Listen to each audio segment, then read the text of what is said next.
Sorry madam. ಸಾರಿ ಹೇಳಕ ನಾನು ನಿಮ್ಮನ್ನಲ್ಲಿ ಕಳಿಸಿದ್ದು. ನನಗ್ ಬೇಕಾಗಿರೋದು ನಿಮ್ ಸಾರಿ ಅಲ್ಲ, ಆ ಶ್ರಾವಣಿ ಸೋಲು. ಈಗ ಏನ್ ಮಾಡೋದು ಮೇಡಮ್?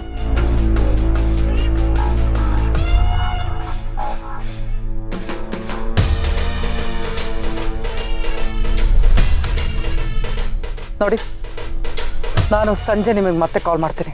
ಆ ಮನೆಗೆ ಮತ್ತೆ ಹೋಗಿ ರೈಡ್ ಮಾಡಿ. ಏನ್ ಮೇಡಮ್, ಮತ್ತೆ ಆ ಮನೆಗೆ ಹೋಗೋದಾ? ಈಗಾಗ್ಲೇ ಆ ಮನೆಗೆ ಹೋಗಿ ಅವಮಾನ ಮಾಡಿಸ್ಕೊಂಡು ಬಂದಿದ್ದೀನಿ. ಅವಮಾನ ಮಾಡಿದವ್ರಿಗೆ ನೀವು ಸರಿಯಾಗಿ ಸನ್ಮಾನ ಮಾಡೋದು ಬೇಡವೇನ್ರಿ? ನಾನು ಹೇಳ್ತಿದ್ದೀನಿ ಅಂತಲ್ಲ, ಅಟ್ಲೀಸ್ಟ್ ನಿಮ್ಗಾಗಿರೋ ಅವಮಾನಕ್ಕಾದ್ರೂ ನೀವು ಸೇರಿ ತೀರ್ಸ್ಕೊಳ್ಳೋದು ಬೇಡವಾ? ಆದ್ರೆ ಆ ಮನೇಲಿ ರೈಡ್ ಮಾಡೋದಕ್ಕೆ ಅಲ್ಲಿ ಏನು ಇಲ್ವಲ್ಲ ಮೇಡಮ್? ನೋಡಿ, ಅಲ್ಲಿ ಏನೇನು ಇರಬೇಕು ಎಲ್ಲ ಇರುತ್ತೆ.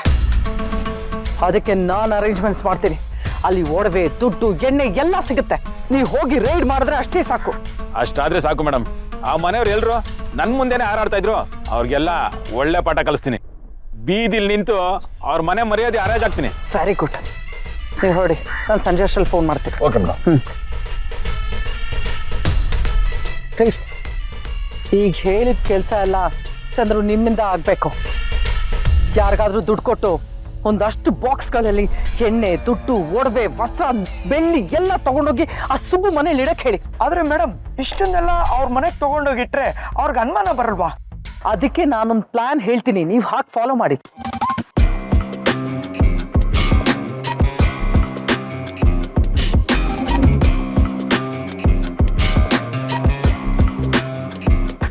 ಸರಿ ಮೇಡಮ್, ಹಾಗೆ ಆಗ್ಲಿ. ಆ ಕೆಲಸ ನಾನು ಮಾಡ್ತೀನಿ.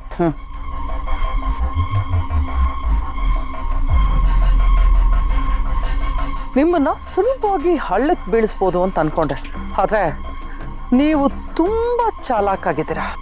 ನಿಮ್ಮನ್ನೆಲ್ಲ ಹಳ್ಳಕ್ಕೆ ಬೀಳಿಸೋದು ಸ್ವಲ್ಪ ಕಷ್ಟನೇ. ಅದಕ್ಕೆ ಈಗ ನೀವಿರೋ ಕಡೆನೇ ಹಳ್ಳ ತೋರ್ತಿದ್ದೀನಿ. ನೀವು ಅದು ಹೇಗೆ ತಪ್ಪಿಸ್ಕೋತಿರೋ ನಾನು ನೋಡೇ ಬಿಡ್ತೀನಿ. ಶ್ರಾವಣಿ, ಕಂಬಿ ಎಣಿಸೋದಕ್ಕೆ ತಯಾರಾಗಿರೋ. ಈ ಬಾಕ್ಸ್ಗಳನ್ನೆಲ್ಲ ಅಲ್ಲಿ ಕಾಣ್ತಿದೆಯಲ್ಲ ಆ ಮನೆ, ಆ ಮನೇಲಿ ಇಡಬೇಕು. ಅದು ಶ್ರಾವಣಿ ಮನೆ. ಸಂಜೆವರೆಗೂ ಈ ಬಾಕ್ಸ್ಗಳೆಲ್ಲ ಅಲ್ಲೇ ಇರಬೇಕು. ಅಣ್ಣ, ಅವರು ಇದೆಲ್ಲ ಏನು ಅಂತ ಕೇಳಿದ್ರೆ ಕೇಳ್ತಾರೆ. ಅದಕ್ಕೆಲ್ಲ ಒಂದು ಕತೆ ಹೇಳಿ ಅವ್ರನ್ನ ಯಾಮಾರಿಸಿ ನೀನು ಇಡಬೇಕು. ಸರಿ ಬೇಡ, ನೀವು ಹೇಳಿದ್ಮೇಲೆ ಕೆಲಸ ಆಯ್ತು ಅಂತ ತಿಳ್ಕೊಳ್ಳಿ. ಆಮೇಲೆ ಅಣ್ಣ, ಮೇಡಮ್ ಅವ್ರ ಹತ್ರ ನನ್ನ ಬಗ್ಗೆ ಸ್ವಲ್ಪ ಜಾಸ್ತಿ ಹೇಳ್ರಣ್ಣ. ಯಾಕೆಂದ್ರೆ ನಾನು ಅವ್ರ ಫ್ಯಾನು. ಏನೂ ಇಲ್ಲ ಅಣ್ಣ, ಅವ್ರು ಗೆದ್ದ ಮೇಲೆ ಅವ್ರ ಕಾರ್ಗೆ ನನ್ನ ಡ್ರೈವರ್ ಮಾಡ್ಕೊಳ್ಳಿ ಅಂತ ಹೇಳ್ಬಿಡಿ, ಅಷ್ಟೇ ಸಾಕು. ಆಯ್ತಾ? ಆಯ್ತಾಯ್ತು, ಅದನ್ನೆಲ್ಲ ನಾನು ಮಾತಾಡ್ತೀನಿ. ನೀನು ಈಗ ಓಡು. ಸರಿ ಅಣ್ಣ.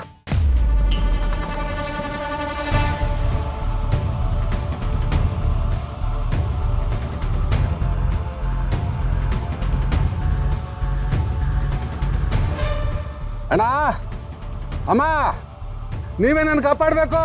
ದಯವಿಟ್ಟು ಸ್ವಲ್ಪ ಹೊರಗಡೆ ಬನ್ನಿ. ಹೊರಗಡೆ ಬಂದಿದ್ದೀನಿ. ಯಾವನಯ್ಯ ನೀನು? ನಾನೇ ಈ ಮನೇಲಿ ಬಿಟ್ಟಿಗಳು ತಿನ್ಕೊಂಡು ಬದುಕಿದ್ದೀನಿ ಇಷ್ಟು ವರ್ಷ. ಆದ್ರೆ ಒಂದಿನೂ ಅಪ್ಪ, ಅಕ್ಕ, ಅಣ್ಣ, ಅಮ್ಮ ಅಂತ ಕರೆದಿಲ್ಲ. ಯಾವ ನೀನು ಈ ರೀತಿ ಕೂಗಿದ್ರೆ ಅಮ್ಮ, ಅಕ್ಕ, ಅಣ್ಣ ಅಂತ ಬಿಟ್ಟಿಗಳು ಸಿಗುತ್ತೆ ಅಂತ ಅನ್ಕೊಂಡಿದ್ಯಾ? ಅಲ್ಲ, ಕೊಟ್ಟರು ಕೊಡ್ಬೋದು ಬಿಡು.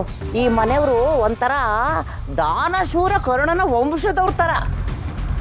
ಅವರೆಷ್ಟೇ ಕಷ್ಟದಲ್ಲಿದ್ರು ತಾವು ಕಷ್ಟಪಟ್ಟಾದ್ರೂ ತಂದು ಕೊಡ್ತಾರೆ ಅಂತ ಜನ. ಅತ್ತೆ, ಏನೇ ಯಾರ ಜೊತೆ ಮಾತಾಡ್ತಿದ್ದೀರಾ? ಯಾರಪ್ಪ ನೀನು? ಅಮ್ಮ, ನಾನೊಬ್ಬ ಲಾರಿ ಡ್ರೈವರು. ಇಲ್ಲೇ ಪಕ್ಕದ ರೋಡಲ್ಲಿ ನನ್ನ ಲಾರಿ ಕೆಟ್ಟೋಗ್ಬಿಟ್ಟೈತೆ. ಮೆಕ್ಯಾನಿಕ್ ಬಂದು ರೆಡಿ ಮಾಡಬೇಕು. ಅಲ್ಲಿವರೆಗೂ ಈ ಐಟಮ್ನ ಎಲ್ಲಿಡ್ಬೋದು ಅಂತ ಯೋಚನೆ ಮಾಡ್ತಾಯಿದ್ದೆ. ಜನ ಹೇಳ್ತಾಯಿದ್ರು ಈ ಏರಿಯಾದಲ್ಲಿ ನಂಬಿಕಸ್ರು ಅಂದರೆ ನೀವೇ ಅಂತ. ಅದಕ್ಕೆ ದಯವಿಟ್ಟು ಸಂಜೆ ಗಂಟ ಈ ಲಗೇಜ್ ಇಟ್ಕೊಳ್ಳೋಕ್ಕೆ ಸ್ವಲ್ಪ ಅವಕಾಶ ಮಾಡಿಕೊಡಿ ಅಮ್ಮ. ಬೇಕಾಗಿಲ್ಲ. ಬೇರೆಯವರಿಗೆ ಸಹಾಯ ಮಾಡಿ ಮಾಡಿ ಈ ಮನೆನೇ ಸ್ವರ್ಗೋಗಿದೆ. ಅಲ್ಲ, ನೀನು ಬಂದು ಸಾಮಾನು ಇಡಕ್ಕೆ ಅಥವಾ ನೀನಂತವ್ರು ಬಂದ್ರೆ ನೀರು ಕೊಡಕ್ಕೆ, ಊಟ ಕೊಡಕ್ಕೆ ಇದೇನೋ ಧರ್ಮಛತ್ರಣ?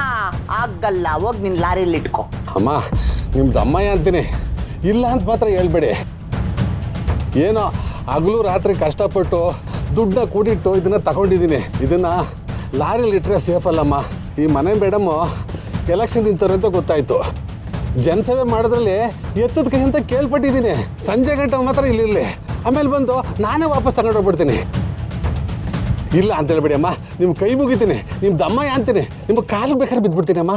ಪರವಾಗಿಲ್ಲ ಕಣಪ್ಪ, ಇದಕ್ಕಿಷ್ಟೆಲ್ಲ ಬೇಡ್ಕೋಬೇಕಾ ನೀನು? ಇದೆಲ್ಲ ಯಾವ ದೊಡ್ಡ ಸಹಾಯ ಹೇಳು. ನಿನ್ನ ನಂಬಿಕೆ ಸುಳ್ಳಾಗಲ್ಲ. ಅಲ್ಲಿ ಇಟ್ಬಿಟ್ಟು ಹೋಗ್ಬಿಟ್ಟು ಪಾಪ. ಅಮ್ಮ ಸ್ವಲ್ಪ ದಾರಿ ಬಿಡಿಮ್ಮ. ಇಡೀ ಜಗಲಿನೇ ನಿಂದು ಇಡು ಹೋಗ. ನಿಮ್ದು ದೇವ್ರಂತ ಮನ್ಸು. ಇನ್ನೊಂದು 4 ಬಾಕ್ಸ್ ಇದೆ, ತಂದಿಟ್ಬಿಟ್ಟು ಹೊಂಟೋಗ್ಬಿಡ್ತೀನಿ. ಹಾಗೆ ಆಗ್ಲಿಪ್ಪ. ಸರಿ ಕಣಮ್ಮ. ಅಣ್ಣ ಬರಲ್ಲ, 4 ಬಾಕ್ಸ್ 2 ಬಾಕ್ಸ್ ಎತ್ಕೊಂಡ್ಬರ್ತೀನಿ. ಊರಿಂದ ಲೇ ವಿಶಾಲವಾದ ಅಕ್ಸಿ ಕಂಡವ್ರಿಗೆಲ್ಲ ಜಾಗ ಕೊಡ್ತೀಯಲ್ಲಿ. ಈ ಬಾಕ್ಸ್ಗಳು ಏನೇ ಬುದ್ಧಿನೇ ಇಲ್ವಲ್ಲ ನಿನಗೆ? ಅಯ್ಯೋ ಅದ್ಯಾಕೆ ಯಾವಾಗಲೂ ವಟವಟ ಅಂತೀರ? ಸ್ವಲ್ಪ ಸುಮ್ಮನೆ ಇರೋಕ್ಕಾಗಲ್ವಾ? ಆ ಇಂದ್ರಮ್ಮ ಓನರ, ನೀವು ಓನರ, ಒಂದು ಅರ್ಥ ಆಗಲ್ಲ. ನಾನೇ ಓನರ್, ಬಂದ್ಬಿಡು ಈ ತಿಂಗಳಿಂದ ನನಗೆ ಬಾಡಿಗೆ ಕೊಡು. ಶಿಕ್ಷಣ ಕೊನೆಗೂ ಬರಲಿಲ್ಲ ಈ ಮನೆಗೆ. ಮೇಡಮ್, ಬಾಕ್ಸ್ಗಳೆಲ್ಲ ಅವ್ರ ಮನೇಲಿ ಇಟ್ಟಾಗಿದೆ. ಪೊಲೀಸ್ ಅವ್ರನ್ನ ಅವಮಾನ ಮಾಡಿ ಕಳ್ಸಿದ್ರಲ್ವಾ, ಆ ಹೆಂಗಸರೆಲ್ಲ ಆ ಮನೇಲಿ ಇದ್ದಾರೆ. ನೀವೀಗ ಪೊಲೀಸ್ ಅವ್ರನ್ನ ಕರೆಸ್ಬೋದು, ರೆಡ್ ಹ್ಯಾಂಡ್ ಆಗಿ ಸಿಕ್ಕಾಕೊಳ್ತಾರೆ. ಹಾ ಓಕೆ ಮೇಡಮ್.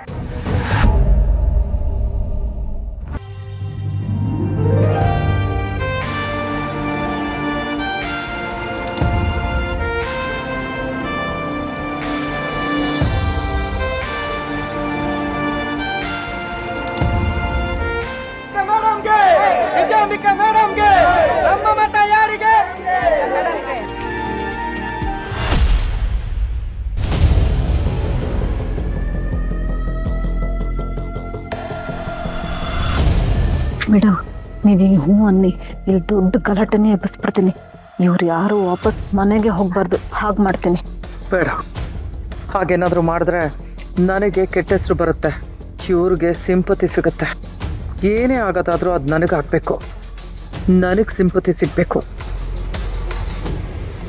ಎಲೆಕ್ಷನ್ ಟೈಮಲ್ಲಿ ಹೀಗೆಲ್ಲ ಮಾಡಿದ್ರೆ ಅನುಕೂಲ ಆಗೋದಕ್ಕಿಂತ ಜಾಸ್ತಿ ಅನಾನುಕೂಲನೇ ಆಗೋದು.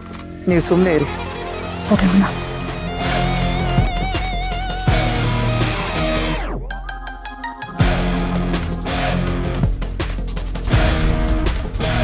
ಇವತ್ತಿಗೆ ನಿನ್ನ ಕತೆ ಮುಗೀತು.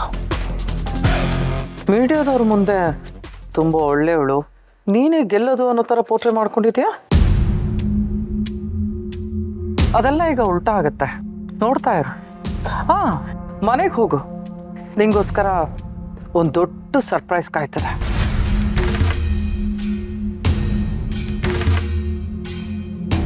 ಏನಮ್ಮ ಶ್ರಾವಣಿ, ಚೆನ್ನಾಗಿದೆಯಾ? ನಿನ್ನೆ ನಾನು ಚೆನ್ನಾಗಿರೋಕ್ಕೆ ಬಿಟ್ರೆ ತಾನೆ ಅಲ್ವಾ?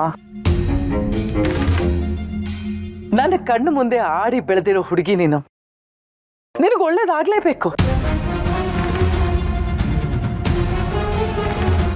ನನ್ನ ಮುಂದೆ ಬೆಳೆದಿರೋ ಹಸುಗೂಸು ನೀನು. ನಿನ್ನನ್ನು ಚೂಟ್ ಹಾಕ್ತೇನೆ. ಮನೆಗೆ ಹೋಗಿ ನೋಡು.